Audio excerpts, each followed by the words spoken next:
full of stats. Engage Vernon. I'm your new wingman. We will win because we have. Welcome to CommLink. Hello and welcome back to another episode of the CommLink Podcast. I'm Stubb, and as always, I'm joined by the one, the only, Silvius. How you doing, man? Great, dude. Yeah, it's great to hear that. Oh, man.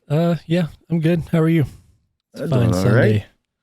Yeah, doing okay. We before the show earlier today, we decided to partake in the next section of the Overdrive event, so we'll talk about that here in a little bit. We'll also be talking server mesh tests that have been going on over the weekend, and persistent hangers as well. So really excited for our show today.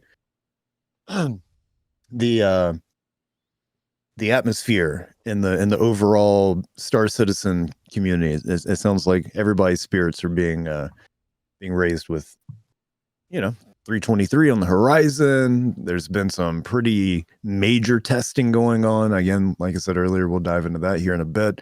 But it seems like Star Citizen's continuing to move full steam ahead into 2024 here. So, but before we get into our big topics, we do want to go ahead and cover some of the comments that have been left recently on a couple of our videos. So I'll start off with from our most recent CommLink alert. Ben Thompson 1132 posted, as someone who likes to listen to videos while I work, I appreciate these. Oftentimes I want to read these updates, but don't have the time during the workday, and it's nice to hear it all verbatim without any additional fluff or padding. It's very handy. Which is exactly what we aim to accomplish with those CommLink alerts. So appreciate that comment, Ben. And then from the most recent episode of the podcast, I've got a couple comments pulled here. First one from Star Citizen Speak Easy, who said, first time watcher, really enjoyed your show. I've been a backer since the start and I'm 54. So yeah, I feel the pain. I don't need Star Citizen to be finished, but I do need the updated UI and star map to play again. Yep. Which, yeah, definitely share that sentiment. Those updates are going to be embraced with open arms once they hit in 323. And then Midnight Wolf SDJ posted, I don't mind sniper glint as long as binoculars don't have it. There needs to be a way to plan out your mission from scouting that doesn't give away your position. I think this would actually give binoculars a solid use within the game. Too many times in games do they have snipers and binoculars, but there's never a reason, excuse me, losing my voice, but there's never a reason to use binoculars because why use something that can't shoot and takes up inventory space when you can literally kill two birds with one stone by just using your sniper as binoculars. Glint would actually give purpose to binoculars, which is a pretty fair point. I don't know if I want binoculars per se to be like the only means of being able to look out into a far distance. With the game taking place 900 years in the future, and we've got these high-tech visors, like I think some recon specific helmets could be a cool solution as well. You included this one just to get me started on sniper glint again, didn't you? That's it. I was just kidding about server mesh and persistent hangers.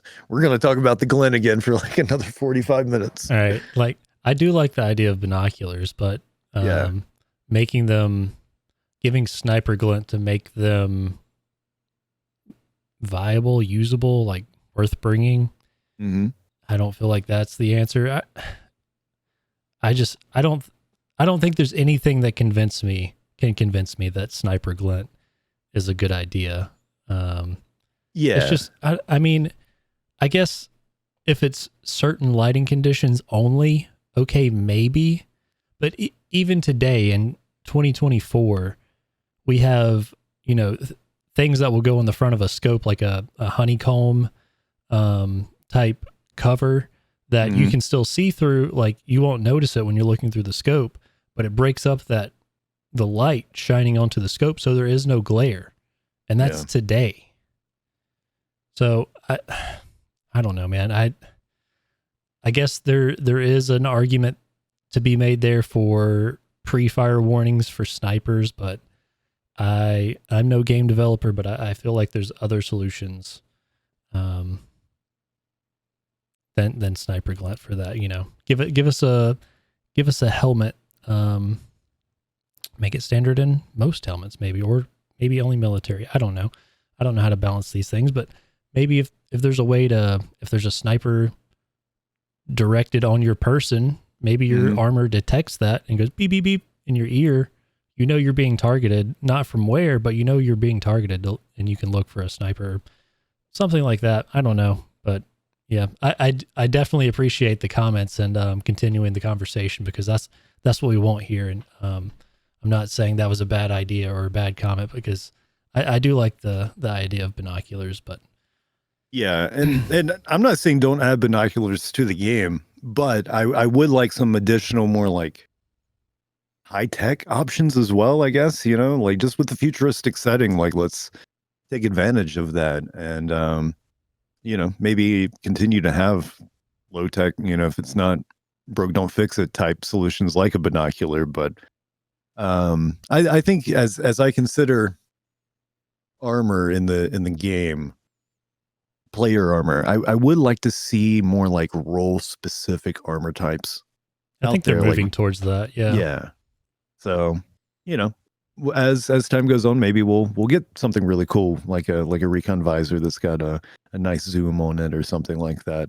But yeah, thanks everybody for the comments for sure, and keep them rolling in, because we try to make a habit of responding to them down in the comments section. But it's also cool to be able to talk about them on the show and respond here as well. Can't wait to be tracking a bounty for days and then come up on them, and I'll come over and over a ridge and trying to find out where they're at, and I'm like, God damn it, I forgot my binoculars. I can't even look at them now. The dream. Speaking of the dream, it seems like the dream of Star Citizen by the day is actually getting closer and closer to becoming a reality. Some major testing has been happening over this weekend as we're recording, with server meshing going on. Neither of us had access to the testing, which I was pretty bummed out about. I guess we need to just resub at this point. But yeah, for those who did have access, do you want to actually talk about this? Because you watched a lot more of the content being streamed than I did. Yeah, I guess we could have re-upped our subs and got in there, but it looked like a lot of it was, especially today of recording on Sunday the 24th. They're doing a lot of stress testing today. I think they were wanting to bump it up like over 1,000 people or something. Wow, that's crazy. I don't know if it actually got there or not, but yeah, I watched Burks, Zero, some other people, and let me see if I can find it here. I have a tweet from Burks. He said 800 player test today highlights. 0 to 200 felt live ready. 200 to 400 were okay, but rough at times. 400 to 800 was unplayable. So I guess for anyone newer or not in the loop, I guess we can kind of explain what they're testing here. Yeah. So as of right now in 3.22.1 live, we have Stanton on a single server. Well, let me backtrack. On a single shard, right? So Stanton's in this one shard. Everybody's global chat is the same, spread out across all of Stanton. But this weekend in this test, I think initially they were doing, so what they call servers are, think of it as like a bubble around, let's just say, a planet, or initially it might have just been the server cut in half. Mm-hmm. So you have a single shard, like let's say North America 1 is the shard you're on, but it can be split into different servers. So it'll have server 1 on half of Stanton, server 2 on the other half, And in theory, you can seamlessly travel across them and be on the same shard, but you're being handled by a different server. If that makes sense. I'm trying, Yeah. I think I'm explaining this simply enough, but it's still a little confusing for me too, but that's the basis of it. And I'm pretty sure they've started trying like servers for just planets. So like Microtech would be its own server. All its moons would have its own server. And you can tell from what I've seen, you can tell when you cross that server boundary. So one thing I saw cool that Burks was doing is they found the edge of the servers at Yella. Yeah. And it was him and another person. They were there in a cutter, and they found the border, parked it right inside of the border on the Yella server. So it was connected with Yella. One of them got out, EVA'd over the edge of the server, and as soon as they did, you can see in the like information on the top corner, as soon as they did, the other person and the cutter started rotating slowly away from them. And then he would fly back towards it, and as soon as he crosses that server, he starts rotating with the cutter again. And damage, they could shoot each other across the server boundaries. I think they did this. Amazing. Yeah, I think they did this test at like a pole because the rotation there is a little less. So if you do this on like one of the OMs along the equator of the moon or the planet, say you throw like a pico across it, when that pico crosses into the server that's connected to the planet, it's rotating so fast it basically just disappears. So I guess they're going to have to figure out how to fix that somehow. So when you cross over, you're not, losing stuff in the rotation. But yeah, just, initial first test, way better than I thought it was going to go. And to see 400, 500, 800 people on a single server, that's pretty exciting. Yeah, it was really unexpected for me, because the talk has been Pyro and 4.0 in summer, and we've both been kind of like, it's pretty optimistic. It's probably going to be later than summer, and so going into 2024, I was kind of thinking, we might not even see test on this scale happening until closer to summertime. But with them taking place now in March, granted, it sounds like some of those higher end player cap attempts, like trying to get to 800 players, was a bit much and wasn't great for server health. But the fact that they're able to do 200 people and it run fine, and even get upwards of 400 people, and according to Burks, it still felt okay. That's a huge leap that I wasn't expecting. For the longest time, it was about 50 people on a server. And then not too terribly long ago, within the past year or two, it doubled to 100 players per server. And that's what we've been riding with for a while now. So the fact that they're even attempting 800 or upwards of maybe 1,000 today is insane. Now, obviously, this is a ongoing thing that they're going to continue to test, and it's not like we're going to have 1,000 player cap servers on live tomorrow by any means. But the fact that it's open to players and out, this tech is now out from behind the closed doors of CIG and being tested with ordinary backers that have the PTU access is really exciting. Yeah, I was, they did that first test like a week or two ago where it was just Stanton meshed with Pyro, and people could use the jump point for the first time. Mm-hmm. And I was like, awesome, that's great. Like, that's probably pretty much the only testing we're going to get until Pyro comes out, and then they'll start doing the dynamic meshing like they've been testing this weekend.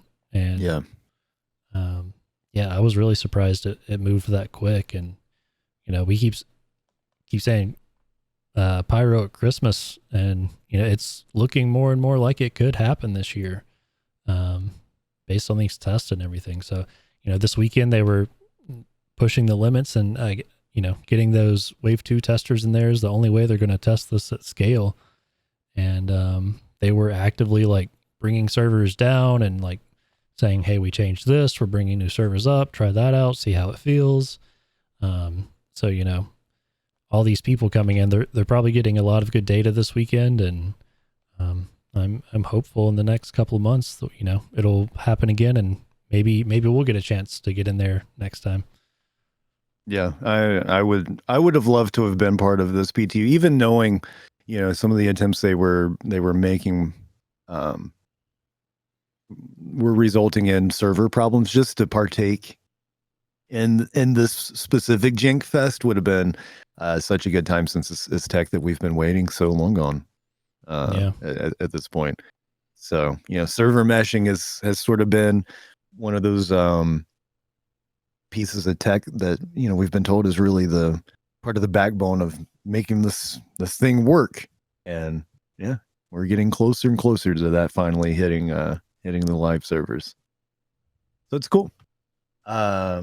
Also, on the next thing that we've got on the agenda, did you have anything else on server meshing? I don't think so. It's looking like it's going okay, and we'll just have to see where it goes from here.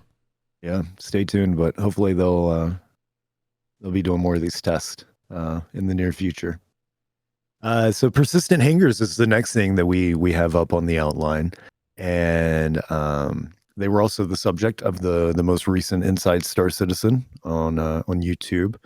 And yeah, after watching that ISC, I was already a little hyped about it coming to 323, but now I'm really excited for persistent hangers in 323. Just being able to see some of the ships come up from the floor of the hangar is such a cool visual. Obviously having that freight elevator is going to be a game changer as well. I'm interested in seeing the further discussion that happens with persistent hangers on an eventual Star Citizen Live episode, where they're taking questions from the community. But just based off of what they showed from ISC, it looks like they're shaping up really well. Yeah, I'm excited for them. I've always wanted a kind of place of permanence, which I'd rather have bases and stuff like that, which are being worked on and stuff. But you can only keep stuff on your ship and decorate it and RP as much as you want, but eventually you're going to hit a 30k or a bug or some random shit's going to happen, and you're going to lose it and have to start over. So having some place to go back to, and just store cargo that you don't want to deal with right now, or being able to load up your ground vehicles there, that's going to be huge. Yeah, all kinds of stuff. It's gonna change a lot, and I do wonder if they're ever gonna let you have like persistent hangars, in like space or places other than major landing zones. Like at different stations. Yeah, which I guess it's if you think about it, it's only going to be at landing zones. So the ship's going underground, and then you can, imagine there's a giant garage basically down there or whatever. And, Orison, whatever, it's a video game, little hand wavium there, but, space stations, it's a little more stretch of the imagination to be able to, sink ships into the floor and whisk them away and everything. But I guess it's not too much different than what we have now. So, yeah, I don't know. I guess I won't mind having to go land at New Babbage fairly often if I want to deal with my persistent hangar. But, having another place in space like that would be kind of convenient. Yeah, we were just talking about the server mesh test happening over the weekend, and them trying out different player capacities. I think persistent hangers are going to be really important once we are having like hundreds and hundreds and hundreds of players on the same server too, just so that you can find a hanger to pull your ship out of, right? Like it obviously that persistent hanger is only going to be at your primary residence or whatever. So say for example, if you chose New Babbage, it's not going to do you much good if you're over at Orison. But we're maybe going to hit a point fairly soon where we're going to have to be waiting in line to call out some ships and to come park somewhere with these increased player caps coming. Yeah, since you brought that up, I was about to say, with the server meshing test going on this weekend, I saw a screenshot. It was at Area 18, I believe, and like every one of the consoles had at least like 10 people deep waiting for people to call their ships out. But with the persistent hangars, that's not going to be an issue because everybody has a terminal in their hangar. They haven't said whether those kiosks are also going to be included in like station hangars and stuff like that, or if that's just the personal hangars at your like landing zone locations, I guess. But I would assume all hangars are probably going to get the ship calling kiosk, and because that was always a big question, server meshing is going to happen. What's going to happen when there's 100, 200 plus people in a landing zone trying to deal with their stuff? But it seems like this kiosk for everybody in their hangar is a pretty good solution for that. And I guess they're going to keep the old ones too.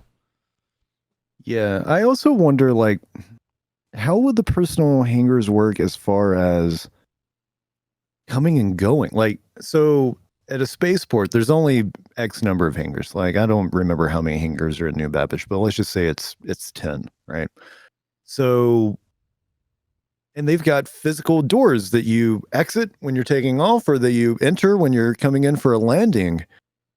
Are there just going to be a bunch of extra hangar doors all over starports and space station, or I guess starports for landing zones, for these personal hangars? Like, are they going to have to build on more? Because is my personal hangar going to be sometimes like that instance is going to be assigned to what is actually hangar number 3 at the New Babbage spaceport? I don't know. It's basically going to be instanced. So when you go into your hangar and those doors close, you're then going to be like some black magic stuff is going to happen and you're going to be in your own instance. You're still going to be on the same shard. I guess you can open the doors and fly back out and still be on the same shard. Yeah. But when those doors close, you basically get sent to an instance and only people you invite there can enter. I get that, but the hangar doors themselves are still going to have to be not instanced, right? Well, yeah, but I guess like, so you fly in, doors close, you get instanced, so then it's an empty hangar for whoever comes up next. Right. So I wonder then, I think here's where I'm getting at. So say we get to the point to where you can have 500 players around New Babbage or whatever, 200 players in New Babbage. And there's those 10 hangar doors. Again, just throwing that number out there. Everybody can be in their persistent hangar at the same time because it's all instance. It doesn't matter. But what if you've got more than 10 people like leaving at the same time? Like eventually somebody's going to be trying to come out of those same hangar doors. I'm just worried about like collisions happening outside of these hangars and that sort of thing. Like I wonder logistically how that's going to work. I don't know, but I guess server meshing isn't going to be in with 323, but I would imagine with server meshing, if all of them are being used and you call your hangar doors to open and they're like, oh, no more hangar doors on shard 1, we got to send you to shard 2, and then you're sent to shard 2 and then the doors open. Yeah. Something like that. I don't know, but I'm sure they've thought about that. I hope so. I'm sure. I'm sure they have. Yeah. And that might be something that comes up during the Q&A or something. Who knows? But yeah, there's a couple questions that popped up. Like they said, you're only going to get the hangar size as the largest ship you own. So if you only own an Aurora and then you work up to buy a Carrack or a Reclaimer or whatever, is your personal hangar going to get bigger, or can you only use those ships, at other landing zones that's not your personal hangar? Yeah, I would hope that the way they would do that is you would just get upgraded to a bigger hangar. But yeah, what is that actually going to be the case? And if it is, like, if you decorate your hangar, like, does that mean every time you get a new hangar size, you got to redecorate the place? What does that look like? And I hope they add renting too. So like if, I want to have a persistent hangar at New Babbage and then another one at Area 18 because I don't want to fly all the way across the system every time, you can pay a rental fee and get a new hangar. Well, yeah, and I agree. I would like that option to have multiple ones too. And we're saying that just currently with one system in the game. Yeah. Imagine even beyond Pyro, say we got 5 or 10 systems in the game. Like, you're definitely going to want more than just that one. Yeah. Well, one persistent hangar. Hopefully at that point they'll have, persistent habs, persistent hangars, bases. Ships might be a little more persistent. So, it's hard to tell what the game's going to look like when we have 5 systems. That's true. Anything else on the persistent hangars? I don't think so. I'm definitely looking forward to them. I want to know more about the cargo missions now, and we didn't talk about the automatic loading. I think we hinted on it. We talked about it a little bit on our reaction video, but I'm cool with the automatic loading. Being behind closed doors. I'm not expecting to see NPCs loading my ship when they can barely sit on a chair. So, maybe eventually once we have NPC crews and stuff, you can watch them unload and help them physically load it or something. But for now, that's kind of what I expected. Automatic loading behind closed doors for a fee and percentage of time. Yeah. I wonder if we'll ever get to that point in the game to where there is that sort of total immersion. Yeah. The smoke and mirrors are left behind a bit more. It would be cool, but that wouldn't make or break the game for me.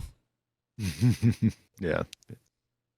I mean, me neither, but yeah, you're selling it as super high fidelity and have actively been talking about players being able, at least in the past, being able to, use NPC crew and this, that, and the other.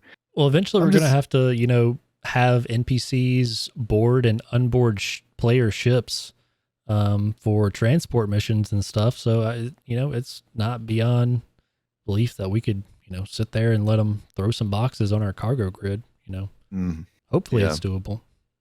I thought we were getting closer to that, and just NPCs like improving in general. Remember when all the nav meshing was getting updated, and they were finally able to get it to where you could be doing a mission at an outpost, and then an NPC ship could fly in and bring reinforcements and all of that stuff. Yep.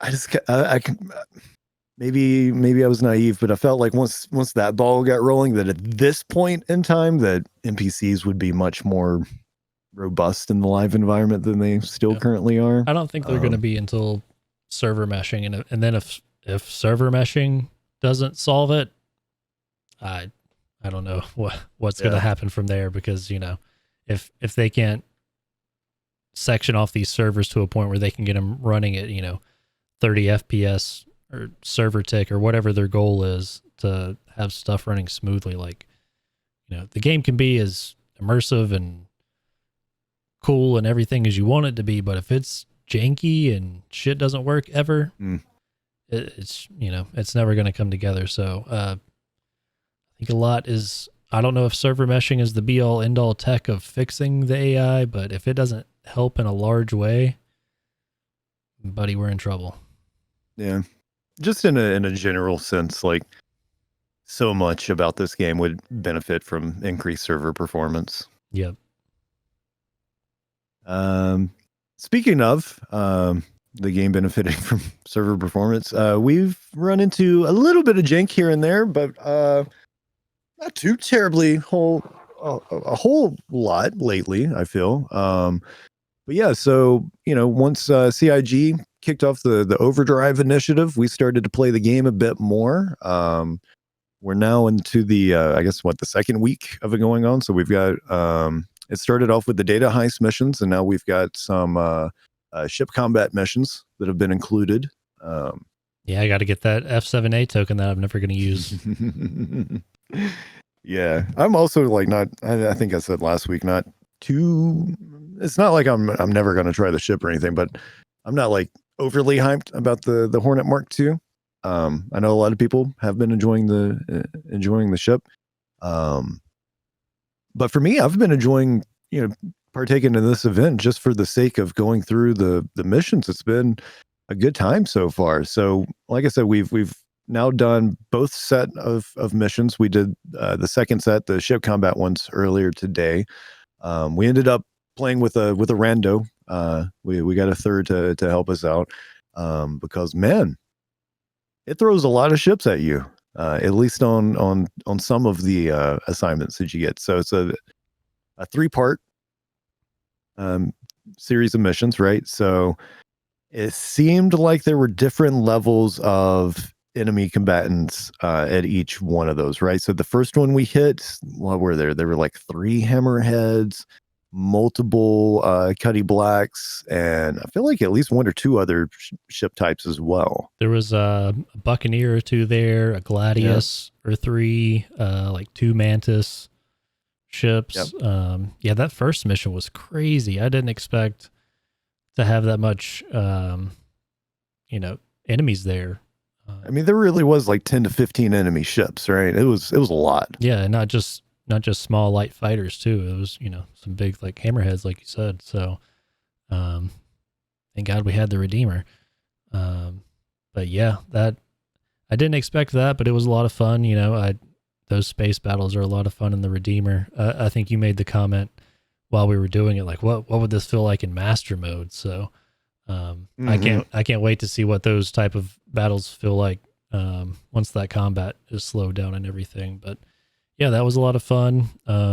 Getting the encryption key and then having to deliver it somewhere was pretty neat. I do wish that last one we did, the key was on the hammerhead, and then we sent it into soft death.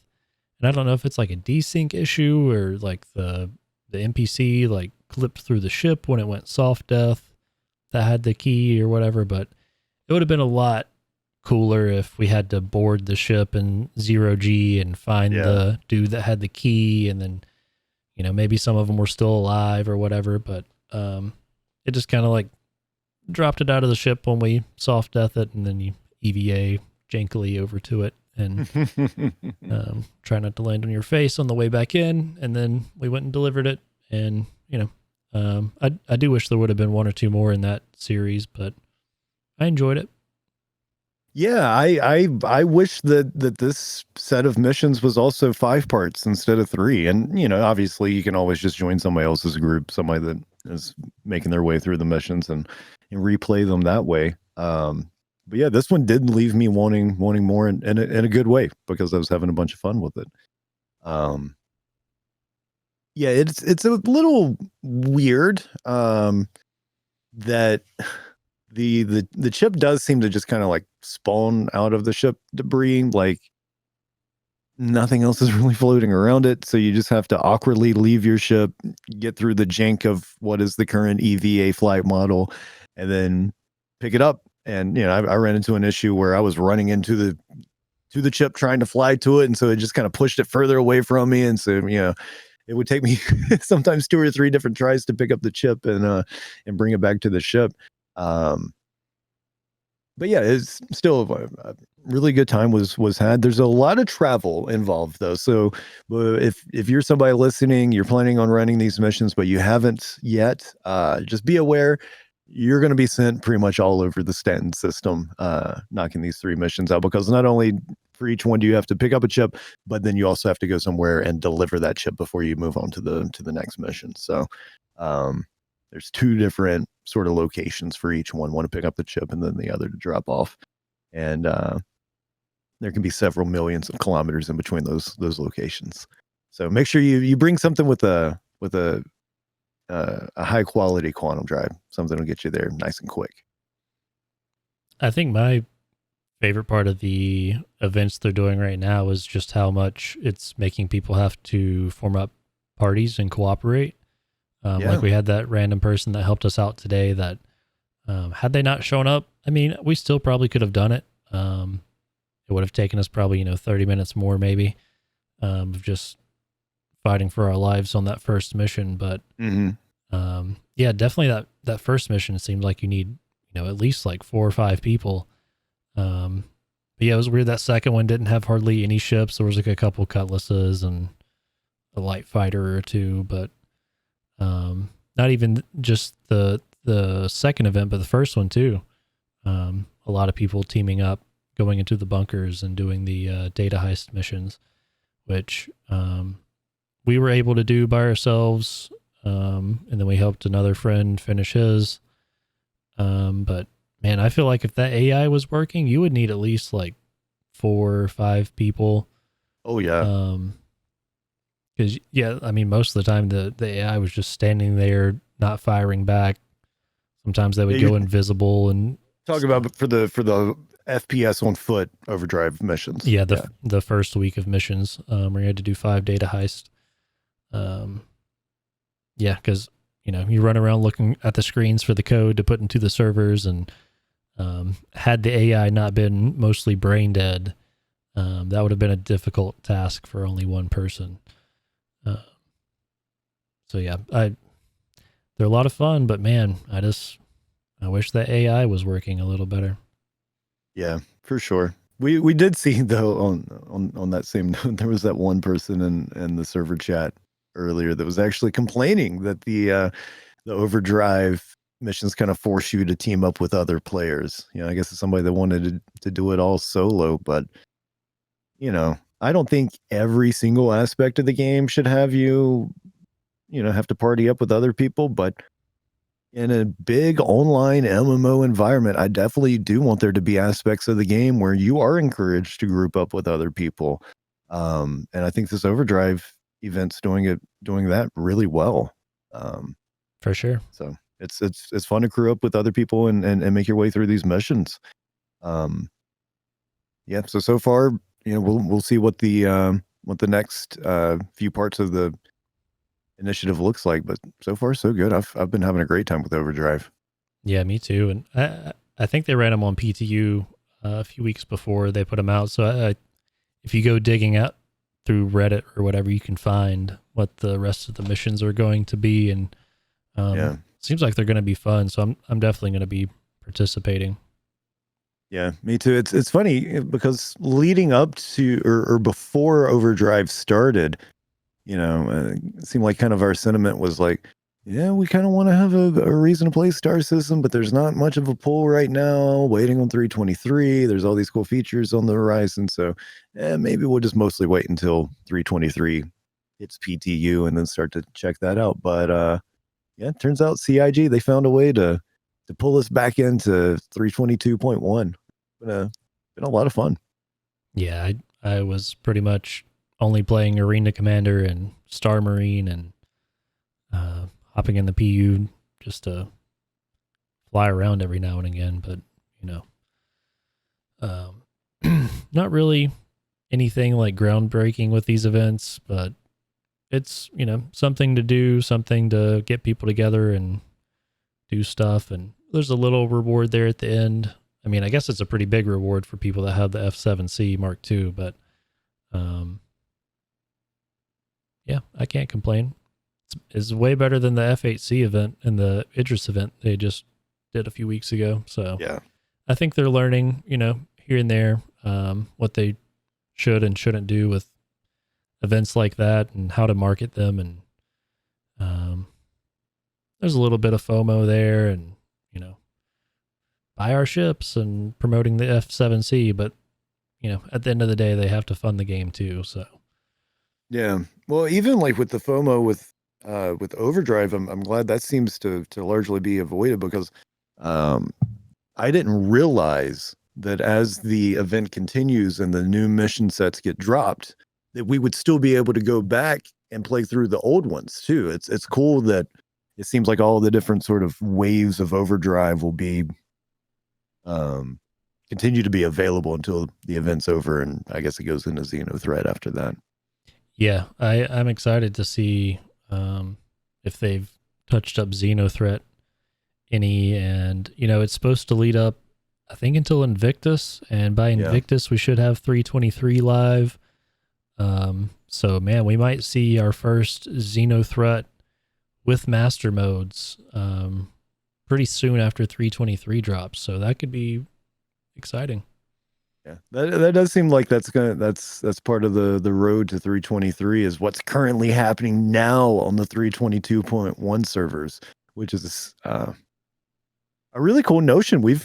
We actually haven't really been in the spot with the game before to where there's one event currently happening onto the live servers that will then sort of carry over to the launch of the next big update.